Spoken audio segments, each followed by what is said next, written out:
Ser Podcast. Hola, soy Juanjo Millás y en este episodio nuevo de podcast, Paqui Ramos y yo nos internamos en una oficina de objetos perdidos del Ayuntamiento de Barcelona. Y allí vemos las cosas más variadas, desde una tarjeta de un donante de ojos a un respirador. Allí vemos cómo es la gente, no se lo pierdan. ¿Qué has dejado? ¿Que has vuelto corriendo? No, bueno, he vuelto corriendo porque me ha llamado el camarero. Me deja el bolso, pero ¿sabes qué pasa? El bolso. ¿Sabes qué pasa? Que yo habitualmente en Madrid no llevo bolso. Este lo tengo para los viajes de ida y vuelta, que voy y vengo en el día. Ay, Dios mío. No, ¿sabes qué pienso yo? Que si los seres humanos no lleváramos los órganos prendidos al cuerpo, pues nos dejaríamos las cosas, a lo mejor pues te dice, oiga, que se ha dejado un riñón. Es decir, que si llegáramos a un restaurante y pudiéramos decir, voy los riñones, me duele los riñones, voy a dejar Lo dejo aquí en la silla de al lado. Lo dejo aquí en la silla de al lado, ¿no? Voy a dejar el hígado, ¿tá? Los objetos perdidos estarían llenos de vísceras. Pero estoy completamente seguro. Hombre, un brazo a lo mejor...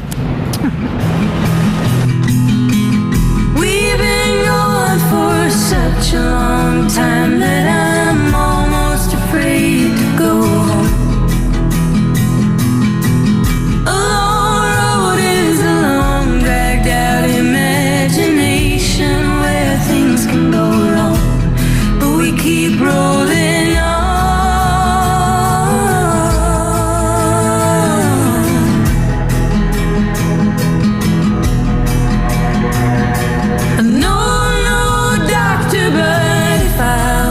Guessing I'd say it was just growing pains, and painful as growing is, we can't forget it's hard to get to taking the reins, and we'll all be okay.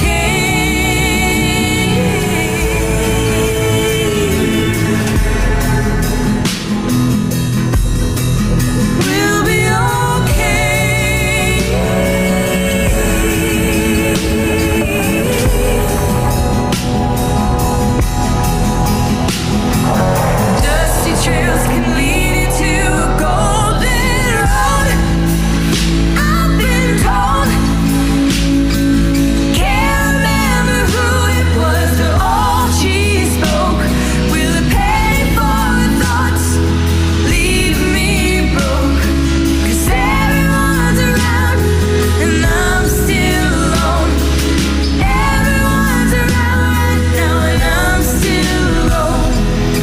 porque te dejas un hígado o un riñón en la barra de un bar y te marchas y ni te has dado cuenta, pero te dejas un brazo y eso sí que rápidamente te das cuenta, ¿no, Juanjo?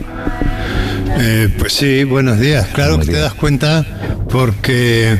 Pero fíjate, ¿por qué? Te das cuenta por el peso. Porque hace años recuerdo haber leído una entrevista a una persona que era cuidadora en el zoo creo que era en el zoo de Barcelona, y a la que un león le había arrancado un brazo, ¿no? Y entonces, pues ya tenía el brazo amputado y entonces preguntaba al periodista qué es lo que más le había costado acostumbrarse a no tener brazo. Y dijo que al principio lo del peso. Es decir, un brazo pesa, o que pesa, no lo sé. Entonces, claro, tú estás acostumbrado a ir caminando y vas equilibrando, porque nosotros estamos compuestos de dos mitades idénticas prácticamente, pegadas entre sí, de manera que en el lado izquierdo del cuerpo y en el lado derecho del cuerpo pesan lo mismo. Pero si le quitas un brazo, claro, pues el peso, si le quitas el brazo izquierdo, el lado derecho pesa más. Y al andar lo notas y tienes que ir corrigiendo continuamente esa ausencia de peso de un lado. Y entonces dice que lo que más le costó fue empezar a caminar automatizando ese movimiento de contrapeso, ¿no? Me resultó curiosísimo. Compensar, entonces, claro, Claro, para compensar la falta de peso deseado, ¿no? Porque finalmente el cuerpo es como una balanza, ¿no? Y los dos lados pues tienen que estar equilibrados. Cuando uno no está equilibrado, pues lo notas, ¿no? Sí. Y esto me hizo mucha gracia, porque es lo último que pensaríamos nosotros de qué nos pasaría si perdiéramos un brazo. Es verdad, es verdad. Y cuando pierdes un objeto pasa algo, ya sabes, fantasmas, ¿no? Uh-huh. De esos miembros que después de amputados tú los sigues sintiendo. Sí, incluso te pueden llegar a doler, ¿no? Y con los objetos pasa algo así, porque mira, yo me había olvidado el bonzo en el restaurante donde comimos Paqui y yo, ¿no? Y cuando ya estábamos lejos, a 100 metros, el camarero vino gritando, oiga, con el bolso en la mano. Pero yo, esos 100 metros que había recorrido, yo notaba que me faltaba algo, porque claro, llevaba desde las 7 de la mañana, esto es una sensación que todo el mundo siente, ¿no? Cargando con el bolso, ¿no? Sí, cargando con el bolso. Entonces, de repente, me iba muy liberado. Y mi cabeza no sabía por qué, y esto me pasa a mucha gente y no hacemos caso. Teníamos que hacer caso. Esta comida, pensarías, ¿no? Claro, qué ligero estoy, ¿no? Y entonces, si yo hubiera hecho caso a esa sensación mía de miembro fantasma, o sea, era un miembro fantasma que me faltaba, que era el bonzo, ¿no? Pues seguramente habría vuelto atrás, pero no hice caso, ¿no? Es que es curiosa tu relación con los miembros internos, porque tú también consideras que tu teléfono ya forma parte de la interioridad de tu cuerpo, digamos, ¿no? Que es sí, bueno, un órgano más. Sí, bueno, perder el móvil está fuera, pero está dentro, ¿no? Quiero decir, es un riñón, aunque esté fuera, o sea, tú pierdes el móvil. Cuando te quitan el móvil te lo extirpan, no te lo quitan. Sí. Claro, te extirpan el móvil, te da un amago de infarto tremendo. Por eso hay mucha gente ya que entierra a sus seres queridos con su móvil, ¿no? Un poco además con la esperanza de que me llamen, ¿no? Igual lo que hacen es enterrar el móvil también, ¿no? Cuando se despiden de él y cambian al siguiente, eso ya sería terrible. Con la esperanza de que llame el muerto con el móvil, pero hombre, se quedará sin batería. O de tener tú una tentación de la noche que has enterrado a un ser querido con su móvil, llamarle a ver qué pasa, ¿no? Sí, sabes que hay un pueblo en Florida, en San Agustín, que es el lugar al que llegaron los primeros conquistadores españoles, tenía también el primer gran hospital que se construyó en esa costa, en aquella época, ¿no? Y por tanto el primer gran cementerio. Y en todas las tumbas, de todas las tumbas salía una cadenita atada a una campana. Entonces a los muertos se les enterraba con esa cadena atada a un dedo, sí. Y la campana, por si acaso alguno estaba vivo, declarado muerto con no demasiada fiabilidad, ¿no? Y ocurrió que una vez pasó, hay en el caso de un juez, y se cuenta la historia de que en efecto 2 días después de estar enterrado empezó a sonar la campanita y hubo que desenterrar al señor, ¿no? Eso es una pesadilla. Antiguamente pasaba, no digo que todo el tiempo, ¿no? Pero con alguna frecuencia que se confundían a lo mejor estados catalépticos o con muertes y se enterraba yo he oído en los ejercicios espirituales que hacían en el colegio de pequeño, porque siempre nos contaban historias terroríficas, ¿no? Oía el caso de un santo que ya estaban a punto de santificar. Claro, que esto era antes, esto de que te santificaran era muy importante. Ahora ya no es una tontería, pero entonces era muy importante, ¿no? Y entonces, antes ya de santificarme, por alguna razón, lo desenterraron el cuerpo para ver si se había momificado, tal, porque a veces suceden estas cosas, ¿no? Con los santos. Y entonces descubrieron que la tapa superior del ataúd estaba llena de arañazos. Que indicaban que hombre, pues lo habían enterrado vivo y se había desesperado. Y entonces no lo santificaron porque se había desesperado. Sí, es decir, había perdido la fe en Dios, ¿no? Esto es muy siniestro, pero mira, fíjate, hablando de entierro, vaya, fíjate qué bien me viene esto, porque mira, quería hacerte a ti y a los oyentes un regalo verbal esta mañana que fíjate que en la casualidad que tiene que ver con esto, ¿no? Y es que esta mañana estaba leyendo un libro que empecé ayer o antes de ayer, que es muy interesante, un libro sobre la vejez que se llama Un instante eterno, que es de un filósofo francés, Pascal Bruckner. Bueno, y entonces, citando a a un filósofo, a un americano, que no digo porque es que no sé pronunciarlo. Mira que lo he buscado en internet cómo se pronuncia, pero es muy difícil. Es Thoreau, que es muy conocido, es un poeta súper conocido. Es Henry David Thoreau. En fin, bueno, que es muy importante en las letras americanas, ¿no? Y entonces, citando a él, dice esta frase, dice: este renacimiento se refiere a que a veces, esto que decía yo un día, de que la vejez no es un proceso lineal, sino que tiene marchas atrás y se dan renacimientos, etcétera, ¿no?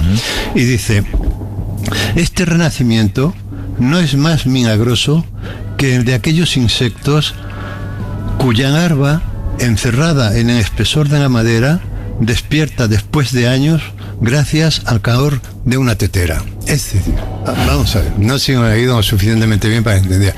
Es decir, se ha cortado un pino, por ejemplo, y se ha laminado para convertirlo en tableros de mesa, y se ha llevado al secadero para que se quede. Y ahí dentro ha quedado enterrado la larva de una polilla o de una, ¿cómo se llama?, una termita, ¿no?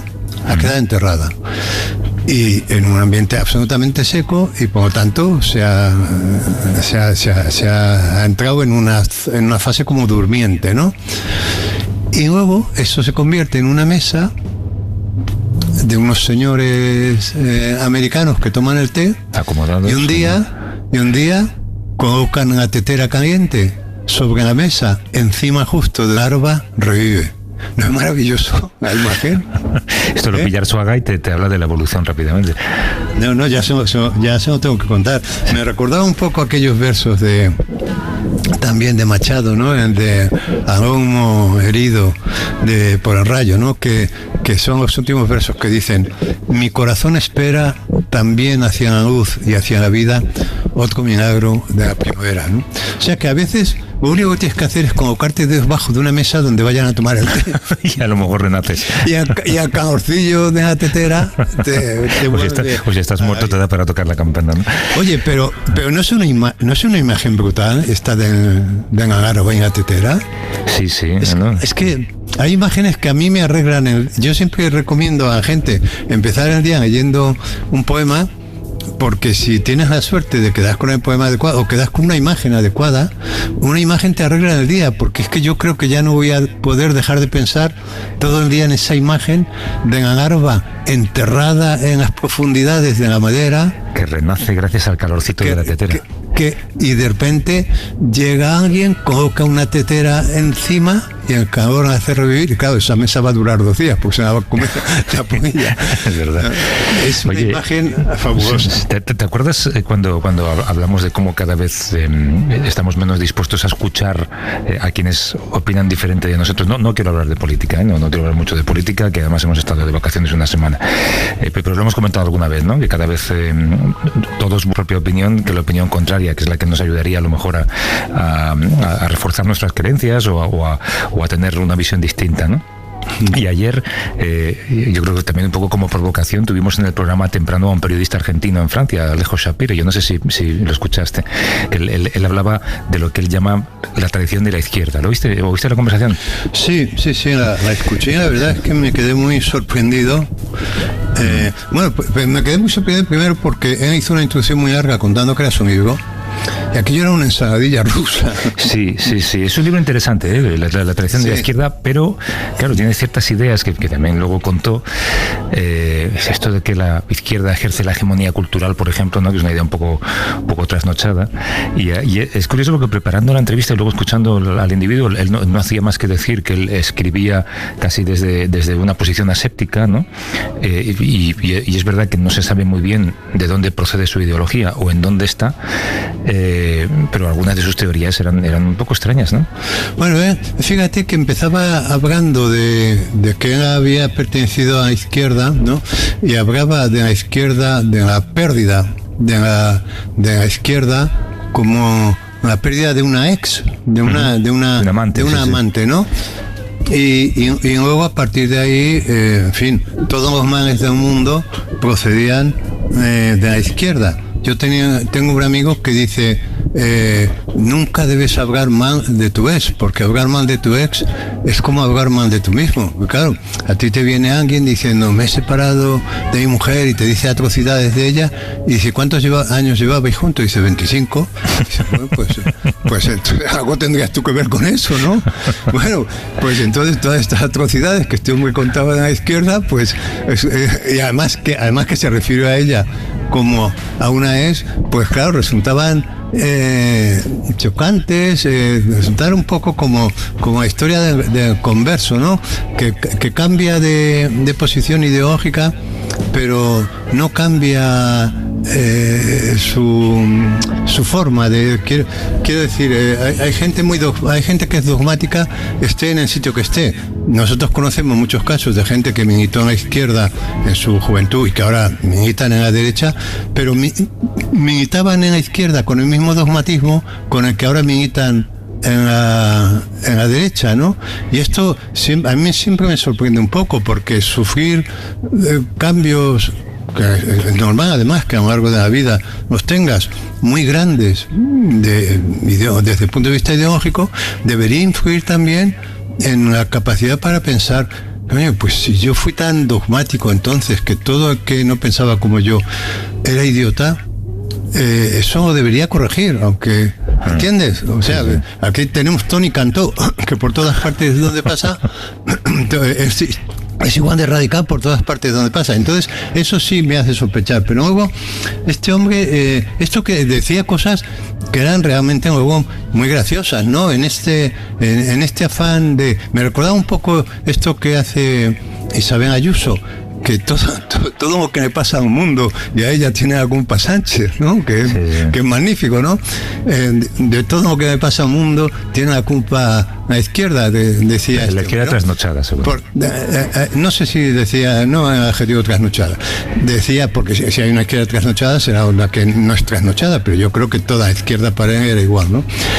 Pero una cosa que decía, por ejemplo, me llamó mucho la atención, y es que le atribuía a Netflix una sensibilidad de izquierda, porque decía, Netflix quita ciertas películas porque me parecen que son impolíticamente correctas desde el punto de vista del pensamiento de izquierda.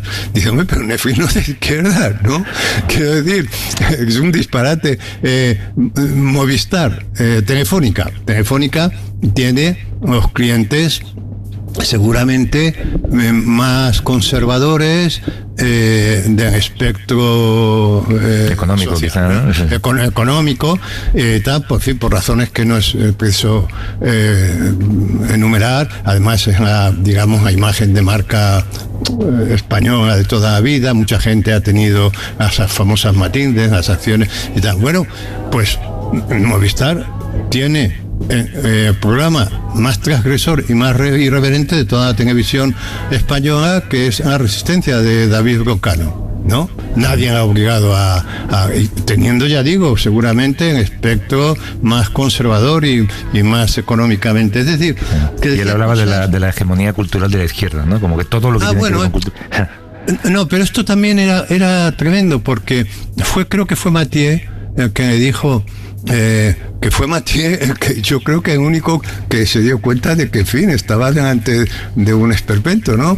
Dijo Mathieu, me dijo, mire, a mí me ha decepcionado, con mucha educación, ¿no?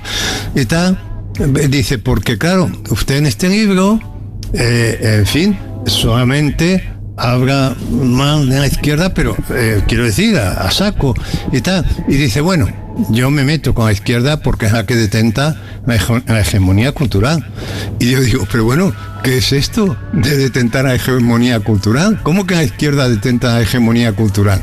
¿Qué es la cultura? O sea, nosotros vivimos en una cultura donde los valores en marcha son los de la izquierda. Y resulta que somos incapaces de subir 9 euros en salario mínimo. O sea, somos capaces de que Netflix no ponga una película, pero somos incapaces de que el salario mínimo suba 9 euros, que no tiene ninguna incidencia en nada. No es más que no se sube por una cuestión de principios de la derecha, que dice que por ahí no pasa. O la hegemonía cultural de la izquierda es de tal calibre que en 7 meses no hemos podido arreglar lo de la Cañada Real. Sí. Un poblado con 400 niños que han pasado todo en invierno, Filomena incluida, sin luz eléctrica, porque una compañía eléctrica ha dicho que no, y no ha habido poder político capaz de obligarla. O regular el mercado de los alquileres o tantas cosas. Claro, pero entonces, ¿cómo alguien puede decir que la hegemonía cultural la detenta la izquierda en el mundo? Pero bueno, pero es un delirio, ¿no? Quiero decir, o sea, es delirante, porque claro, si realmente la izquierda detentara la hegemonía cultural, las relaciones económicas no serían las que son. Exacto. Serían otras, ¿no? En fin, era todo un disparate. Luego también lo del lenguaje inclusivo, ¿no? Porque daba la impresión de que estaba a favor del lenguaje exclusivo. Pero qué disparate es este, ¿no? Esto sobre el lenguaje que se simplifica tanto cuando sale este tema, ¿no? Y que el mundo académico no ha respondido adecuadamente, porque vamos a ver, si hay una incomodidad en el lenguaje, y la hay, es real, ¿no? Y además yo te digo que yo a veces la siento porque como yo escribo mucho, pues sí, hay veces que a escribir veo que con el genérico no llego. Esto lo hemos hablado alguna vez en alguna. Lo hemos hablado alguna vez, ¿no? En privado, yo creo. Cuando hablabas de un dinosaurio, ¿no? No recuerdo, en algún cuento que escribiste la palabra no te gustaba porque era claramente masculina, ¿no? No, era un genérico que no abarcaba, o sea, por ejemplo, hay muchísimos casos, ¿no? Pero, por ejemplo, si tú dices el hombre de las cavernas, que es una expresión, en fin, sí, de todo a 100, ¿no?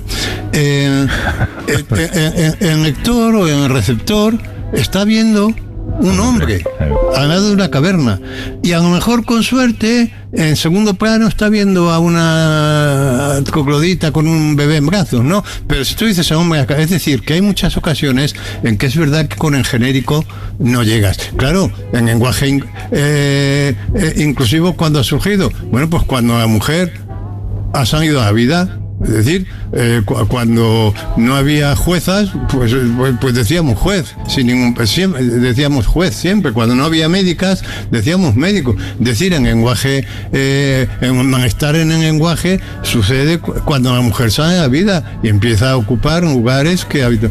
Y esto todavía genera tales incomodidades que esta semana mismo un señor de Vox se empeñaba en llamar presidente a la presidenta de una comisión, ¿no? Y entonces yo lo que he hecho en falta es, por parte de los que saben, ¿vale? Porque yo soy un ignorante, pero por parte del mundo académico, el mundo académico suele despachar. Cuando alguien manifiesta cierta incomodidad en el lenguaje, suele despacharlo y dice, bueno, esto es por ignorancia tuya, ¿no? Porque si tú supieras el origen de los géneros, patatín, patatán, está. Y hombre, no se puede tachar, o sea, puedes decir, yo entiendo que puedas decir, no tiene solución.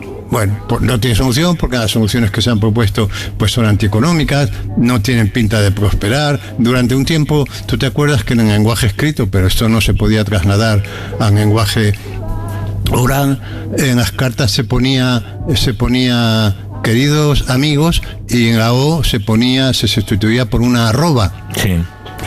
Que servía indistintamente para amigos y amigas, ¿no? Sí. Por ejemplo, ¿no? Y todavía hay gente, yo creo que de mi administración de aquí de los vecinos, todavía me parece que no ponen algunos, pero en fin, no tuvo éxito. Y además no tuvo éxito, entre otras cosas, porque eso no lo puedes trasladar al lenguaje. Claro. Ahora en Argentina han propuesto de terminar en las niñes, en fin, o sea, que son cosas que seguramente están destinadas al fracaso, ya veremos. Pero yo entendería que dijeran, no tiene solución, o el hablante, que es el que crea el lenguaje, la irá encontrando. Hombre, en muchos casos pues nos vamos buscando la vida, vamos poniendo a la humanidad por los hombres, a veces recurrimos a fórmulas que no son económicas, pero que no quedan más remedio.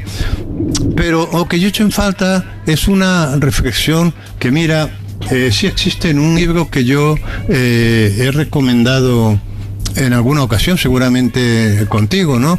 Que es el de Alex Grigemo, que sí, creo que se titulaba Una propuesta de inclusión, que es magnífico, porque además es un libro como de bricolaje, de mismo modo que los libros de bricolaje para el aficionado te enseñan a cómo construir una mesa, pues este te enseña cómo construir y deconstruir el lenguaje, y empieza enseñándote, por ejemplo, el origen de los géneros, y es muy interesante cómo explica que en el indoeuropeo en la antigüedad solamente había 2 géneros, que eran referidos a los seres animados y a los seres inanimados, para distinguir las cosas que se movían de las que no. Aparecen unas complicaciones y aparece el tercer género, y ahí aparecen genéricos. Lo explica. Es un libro fabuloso, que fíjate que es con el que yo he discutido mucho con Alex Grigemo, porque el libro este a mí, te digo, que me deslumbró por su claridad, y en muchas cosas no estoy de acuerdo, pero me encanta, me gusta tanto no estar de acuerdo con cosas inteligentes, ¿no? Y no estoy de acuerdo en una cosa que yo creo que es fundamental, y lo he discutido mucho con él, y que utiliza mucho también en el mundo académico, que es cuando dicen que el lenguaje no es sexista, que el lenguaje no es machista. Entonces, yo me planteo como duda. Vamos a ver, en una sociedad patriarcal de siglos, de hace siglos, el patriarcado, esa forma de relación entre los seres humanos, ha afectado a todas las zonas de la realidad. No hay zona de la realidad a la que no afecte ese modo de relación. Es cierto, ¿no? Hombre. Bueno, pues ¿cómo es posible que el lenguaje haya quedado incontaminado? Claro. O sea, quiero decir, es hablar de lenguaje como si fuera la Virgen María, ¿no? Que, en fin, alumbra sin romperse ni mancharse. Pues es imposible, ¿no? Yo no digo como duda, no digo esto, no digo, pero que me expliquen cómo es posible que algo que afecta a todos los ámbitos de la existencia llegue al lenguaje, que en fin, que es un generador de realidad, y ahí no afecte, el lenguaje no sea sexista. Bueno, pues es como imposible, ¿no? Pero creo que Alex no está de acuerdo en esta fórmula de la reiteración, ¿no? De españoles, españolas. Vamos a ver, en esta fórmula no estamos de acuerdo nadie, porque es antieconómica. Y en la lengua tiende a la economía, no, claro, y hay momentos en que pues son concesiones. Yo creo que hay momentos en que el genérico funciona. Yo creo que cuando un político está diciendo los vascos, ahí se ven los vascos y las vascas. Quiero decir que ahí sí hay momentos en que el genérico no da de sí, pero hay momentos en que sí. Y esto, mira, lo explica muy bien también Grigemo, hablando del contexto. Tú estás hablando, hay veces en que el contexto lo arregla, ¿no? Entonces, tú estás hablando a una multitud de miles de vascos y de vascas que están en un estadio y tal, y es evidente que está ahí, y dices los vascos, pues hombre, yo creo que ahí sí funciona, ¿no? O sea, que el contexto, es decir, que si yo no es un problema, digamos, total, pero hay problemas, y yo lo que yo digo es, hay un malestar ahí en el lenguaje. Tú no puedes despacharlo diciendo las personas que tienen malestar por este asunto son idiotas o son ignorantes. No, hombre, piénsalo, ese malestar está justificado. Hay casos en los que está justificado, y hay muchos casos en los que está justificado, pero sobre todo lo que a mí me rompe la cabeza es pensar que siglos de patriarcado han afectado que alguien piense que sirve a lengua, ¿no? Claro, porque... Oye, me está regañando Paqui, como te puedes imaginar. Perdón. Si quieres podemos contar por qué. Vosotros... No, ya me imagino, claro siempre me enrollas y luego no llega. No, pues ahora es culpa mía, ¿no? Entonces, preparáis el reportaje que preparáis y tenemos que hablar de lo que tenemos que hablar, pero luego se nos va la conversación hacia dónde se nos va, que tampoco sabemos hacia dónde se va habitualmente. Y el caso es que queríamos hablar de algo que es en realidad de lo que hablábamos al principio de la conversación, cuando hablábamos de perder un órgano del cuerpo o dejarte el brazo en la barra de un bar y lo que eso significa, ¿no? De nuevo intentamos hacerlo con el Ayuntamiento de Madrid, pero por alguna razón, ya lo he dicho alguna vez, nunca nos conceden un permiso. Así que os tuvisteis que marchar a Barcelona. Allí sí que os dejaron ir a donde queríais llegar. Ahora decimos dónde es. ¿Tú has perdido algo alguna vez? Porque ya el bolso, gracias al camarero, no. ¿Pero alguna vez has perdido algo?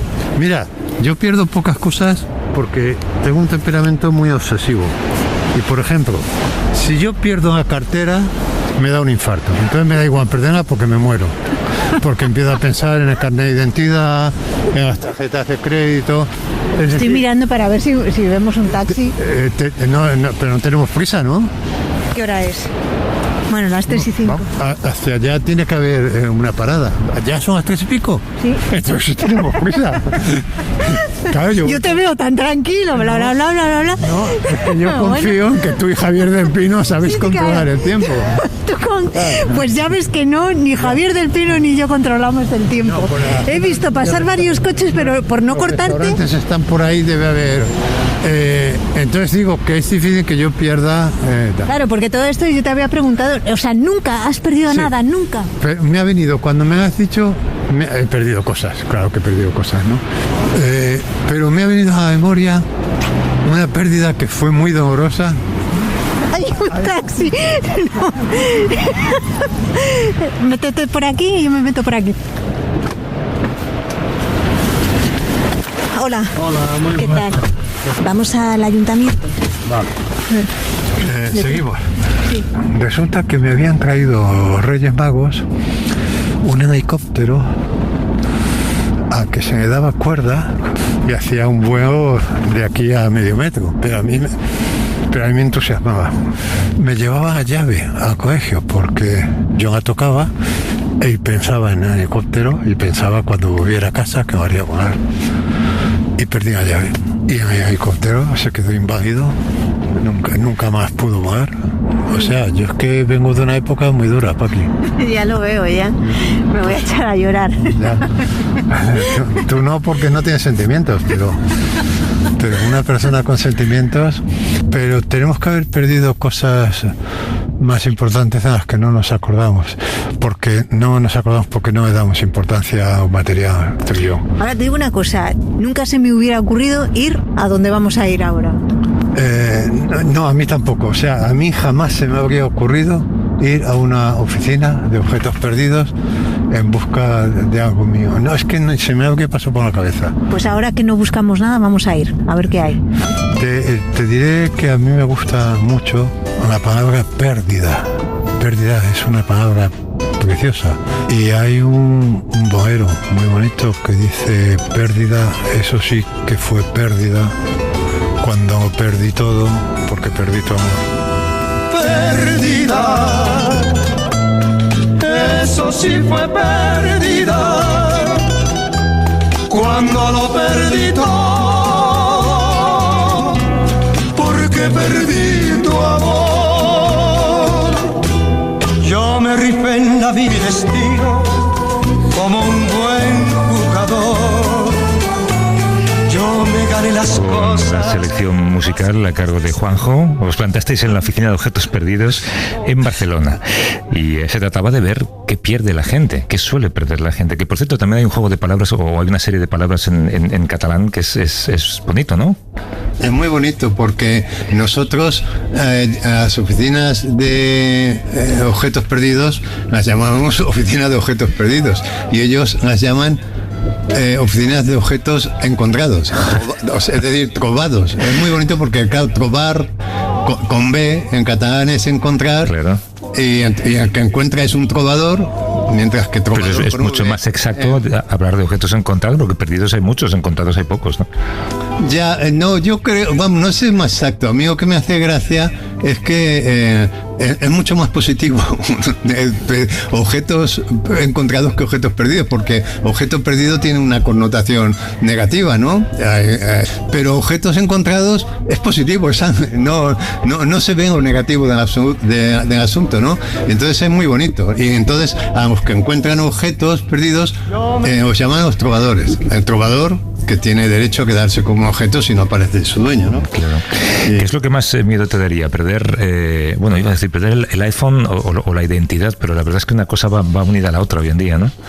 Bueno, el iPhone tiene mucho que ver con la identidad porque ahí está todo, pero es que ahora, precisamente el otro día vino en un telediario, vi una persona que fue a a la comisaría a denunciar a la pérdida de carnet de identidad y la detuvieron en ese momento. Porque alguien había robado el carnet de identidad y había hecho fechorías con él. Y entonces, claro, me habían robado la identidad realmente. Entonces, alguien con la identidad de esa persona había estado haciendo cosas feas, ¿no? Y entonces la detuvieron. Es decir, que ahora, con estos sistemas piratas que te piratean en móvil, te pueden llegar a robar la identidad. Ha habido varios casos, me acuerdo de esto porque fue en la semana pasada, pero ha habido muchos casos de robos de identidad. No, el robo de identidad debe ser terrorífico. Sí, no. Debe ser porque, oye, mientras dura... Sí, dime. No, que digo que mientras dura ese robo, mientras te restituyen la identidad, que a veces es muy complicado, pasa mucho tiempo, es terrorífico, ¿no? Sí, y siempre puede colear al final durante toda tu vida, ¿eh? Digo que vamos a imaginar, vamos a hacer que estáis, ya sé que no es así, luego nos cuentas cómo es el lugar, pero vamos a escucharos como si de repente abren las puertas, no sé si recuerdas el plano final de En busca del arca perdida, de la primera parte, cuando colocan el arca en una estantería y de repente la cámara se va alejando y es un hangar inmenso en el que hay millones de estanterías, ¿no? Entonces vamos a imaginar que de repente Paqui y Juanjo entran ahí. Muy bien. Entramos aquí en la sala de los tesoros perdidos. Que yo pensé que sería gigante, porque yo no sé por qué me imagino a todo el mundo perdiéndolo todo. Bueno, respecto a lo del almacén tan grande, hay que decir que hay 6 meses. Cuando una persona pierde algo, tiene 6 meses para buscarlo y poderlo recuperar en este tipo de sitios oficiales. Porque si no, claro, el almacén podría ser que no se acabaría, porque cada día se pierden muchísimas cosas. Pero en todo caso, su vida aquí es de 6 meses como máximo. 6 meses, más luego el mes, en el caso de que haya un trovador, que es como le llamamos, que es la buena persona que lo ha encontrado y ha querido dejar sus datos. El buen samaritano. Sobre todo clasificamos entre objetos de los cuales hemos podido encontrar los datos para poder notificar o comunicar al propietario que tenemos algo suyo, y los objetos de los que no hemos podido hacerle llegar algún tipo de información de que tenemos algo suyo, y si son objetos más grandes o más pequeños. No, pero la silla de ruedas, por ejemplo, de la que hablabais, claro, esto... Que está en buen estado. O la han robado. O a alguien se le apareció a usuario y dijo, levántate y anda. Y salió andando. Hubo un milagro en la calle y salió andando y claro, ya dejó a... Nunca sabremos lo que ha pasado. Esto es lo bueno también, ¿no? El nombre que tiene esto es Trovallas. Tú sabes que se ha encontrado, pero lo que hay detrás, cada uno allá su mente puede dar 1000 vueltas porque nunca sabrás lo que ha pasado detrás de una pérdida, ¿sabes? Pero mira, como en un cadáver tiene la etiqueta, no colgada del dedo gordo, pero sí del... La etiqueta que ponen los forenses en el dedo gordo del muerto, ¿no? A ver esta carpeta de bombas tan antigua. Bueno, guardáis verdaderas porquerías, también. Bueno, lo que llega está identificado. Yo pierdo esto y sí que no vengo. Pero a lo mejor lo que viene dentro... ¿Qué dice aquí? Una citación. Sí, es una citación médica. Bueno, claro, si ya ha pasado el tiempo y nadie lo reclama, esto es algo que nadie... Todo lo que son datos personales se destruyen, todo se quema. Bueno, se queman los documentos. Todo lo que lleva datos privados se quema. Y entonces lo que son mochilas así se llevan en beneficencia. ¿No te da un poco de cosa hurgar así en objetos personales de otra persona? Sí, hay una sensación de meternos en vidas que no nos importan, ¿no, Paqui? Sí. Pero hay que ver... El mundo de interior de los bolsos es tremendo. ¿Tú qué llevas en el tuyo, Juan? Como el interior de las personas, ¿Qué llevas en tu bolso? ¿A ti qué te importa? O sea, tú estás metiendo las narices en los bolsos de todo el mundo y no quieres decir lo que llevas en el tuyo. Si lo perdiera, te lo diría. ¿Esto está todo desinfectado y desinsertado? Esto lo dejamos pasar el tiempo para que... Bueno, el ayuntamiento hizo una instrucción de tocarlo. Es que mira, aquí hay unas gafas bien tiñosas. Pastillas. Ay. Mira, eso es de tiroides. Es de tiroides, uy. Y no... Ansiolíticos no tendré. Esto sí me vuelve loco a mí, la idea de que haya medicinas, ¿sí? Tiene crines. Varios carnets. Una tarjeta que pone banco de ojos para que si se muere le saquen urgentemente los ojos. Es una donante de ojos. Donante de ojos. Bueno, cerremos. Hátalo. Uy. No me digas, espera. Que vamos poco a poco. Ya la ha dado. Esto es un maletín ¿Qué piensas que es? negro. Yo creo que tiene que ver con medicina. ¿Lo podemos abrir? Sí. A ver, a una, a las dos y a las tres. Chan. ¿Es un respirador? Es un folleto. Es un respirador, Juan. Es un respirador. Philips. Es un respirador, ostras. ¿Y este está identificado el dueño? Este no. Ojalá alguien lo busque. De hecho, ayer estuve hablando con un ciudadano que había perdido un respirador. Pensé que era él, pero ya cuando me dijo la descripción y el número de serie que él tenía, no correspondía. Era de otra marca, otro color y otro número. ¿Y esto cuánto tiempo lleva aquí? Sí, unos 3 meses. Y aquí tiene una nota. Viernes, semisótano de la Macarena. ¿Y esto? Esto son unas bragas. Son unas bragas. Paqui, ¿cómo lo tocas? Pues eso digo yo. Unas bragas con un respirador. Claro, es posible que no lo hayan reclamado porque no sepan que hay un sitio donde a lo mejor ha podido llegar. Esto es. Yo pierdo un respirador, Dios no lo quiera, y no se me ocurre ir a reclamarlo. Ir a objetos perdidos. Una vez es que no está en la cabeza y otra es el escepticismo de decir, nadie me lo habrá llevado. Un talonario de cheques, qué curioso. Se me están impregnando las manos de identidades ajenas. Cuando salgas de aquí no vas a saber quién eres. No voy a saber quién soy. Me gustaría hablar con el dueño de la silla de ruedas, a ver si en efecto se levantó y andó. Se levantó y anduvo. Anduvo. Sí. ¿Sabes el chiste, no? Sí, me lo sé. Bueno, cuéntalo por si acaso, cuéntalo. No, es que tenías que haberlo contado tú. Tú has dicho, se levantó y andó. Y yo he dicho, anduvo gilipollas. Y tú tendrías que haber dicho, bueno, anduvo gilipollas unos pasos, pero luego ya andó normalmente. Exacto. Bueno, ¿qué había en esa cámara de los tesoros? Creo que había incluso teléfonos en cajones que de repente sonaban, ¿no? Sí, bueno, había teléfonos móviles, cantidad de teléfonos móviles, ¿no? Y es verdad que a veces, de vez en cuando sonaba, y claro, todos estos objetos estaban colocados en una zona y en la oficina de los trabajadores de objetos perdidos estaba al lado, pero con la puerta abierta. Y entonces de repente oían sonar un teléfono y salían corriendo y entre los cientos o miles de teléfonos tenían que buscar el que estaba sonando porque era un modo de localizar al dueño. Claro. Otras veces también sabes que los móviles tienen ahora esta cosa de la geolocalización. Sí. Y llegaba allí gente diciendo, mi móvil debe andar por aquí cerca, ¿no?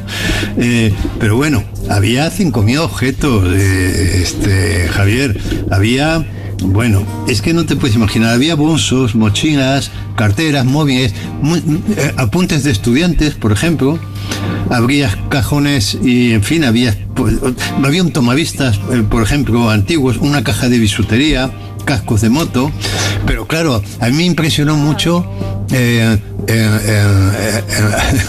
la tarjeta de donante de ojos, que es muy fuerte, donante de ojos.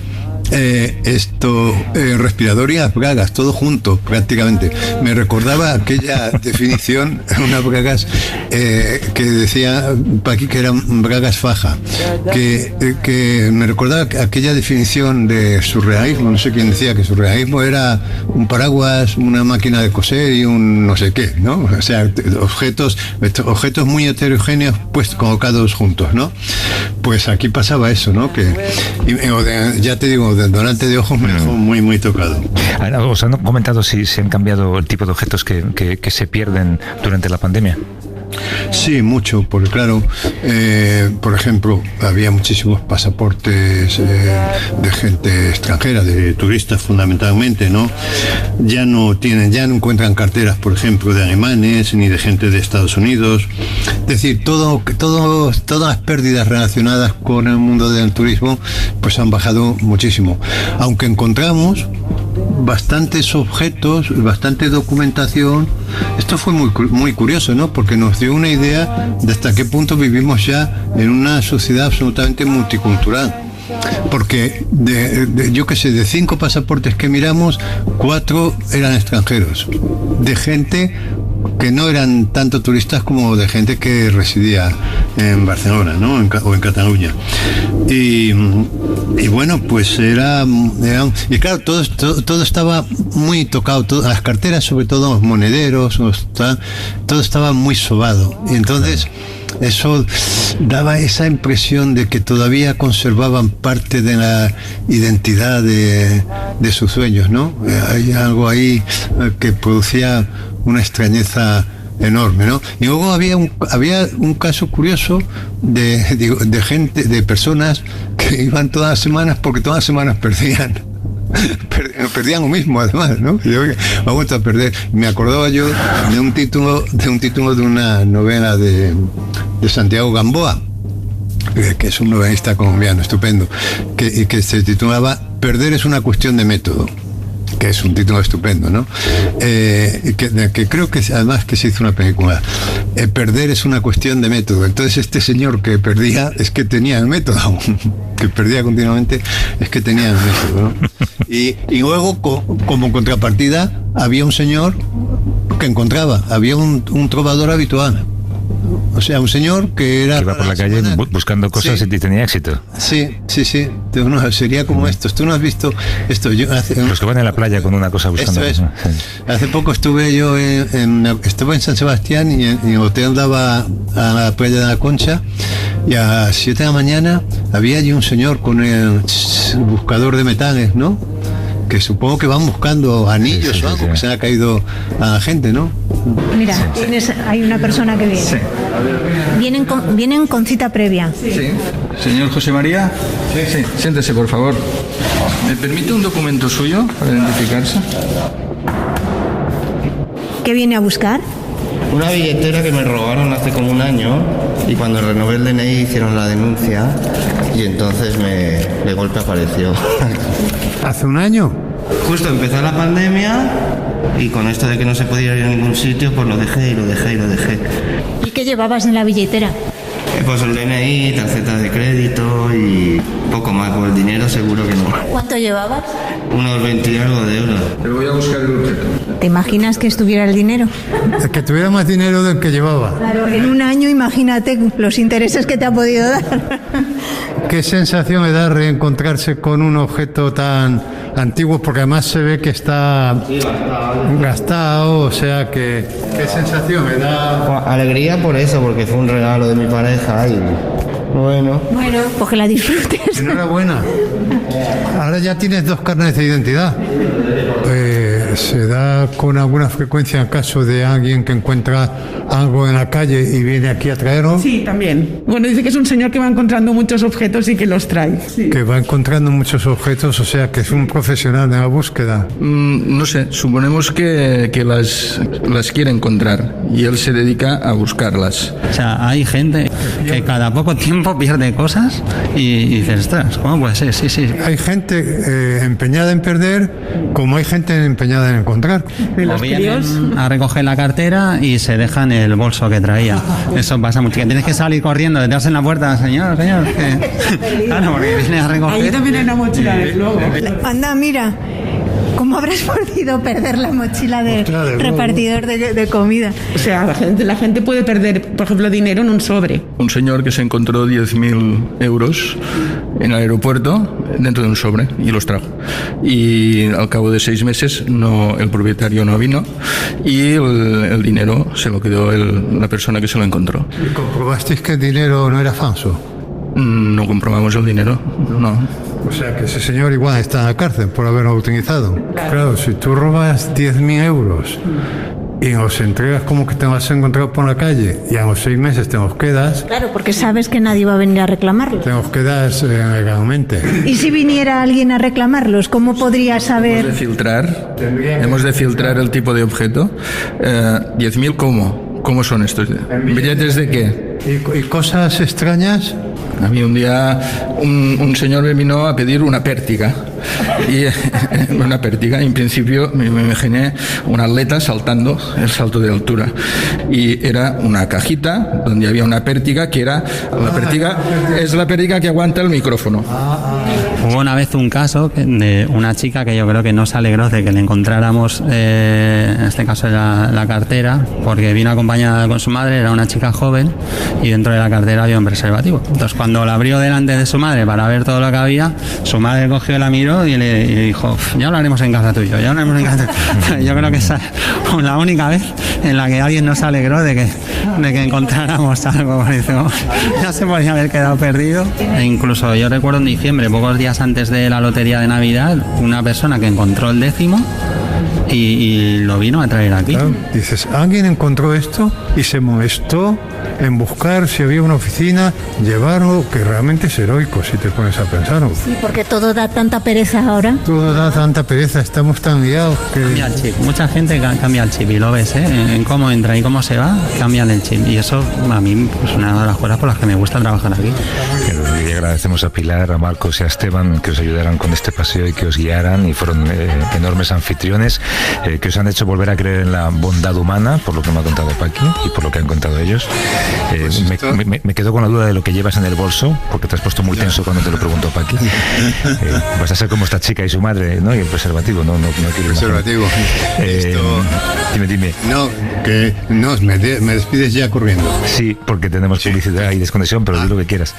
No, te voy a decir que es verdad que de una oficina de estas sales mejor persona, porque pensar que alguien es capaz de encontrarse algo y tomarse la molestia de llevarlo a una oficina, dice, bueno, es que el mundo no está tan mal. No estamos perdidos. Un abrazo, Juanjo. Hasta luego. Un abrazo. ¿Sabes por qué siempre llevo pantalones vaqueros? No. Porque de los pantalones vaqueros es imposible, de los bolsillos de los pantalones vaqueros es imposible que salga algo. Pero estás condenado a que si tú metes la cartera en un pantalón con el bolsillo vertical, la pierdas. Esto es una cosa que yo siempre he dicho mucho a mis hijos. Como coserle una cremallera a un bolsillo. Si queréis ser independientes, aprended a hacer un sofrito. Y si no queréis perder nunca la documentación, llevar siempre pantalones vaqueros. Este es tu consejo para los oyentes de hoy, ¿no?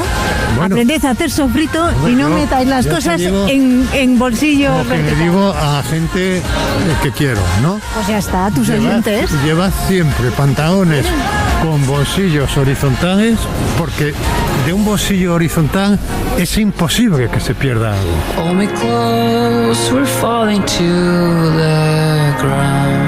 Suscríbete a Las Edades de Millás. Todos los episodios y contenidos adicionales en la app de Cadena SER y en nuestros canales de Apple Podcast, Spotify, iVoox, Google Podcast y YouTube. Escúchanos en directo en la SER los domingos a las 9 de la mañana. Cadena SER. La radio.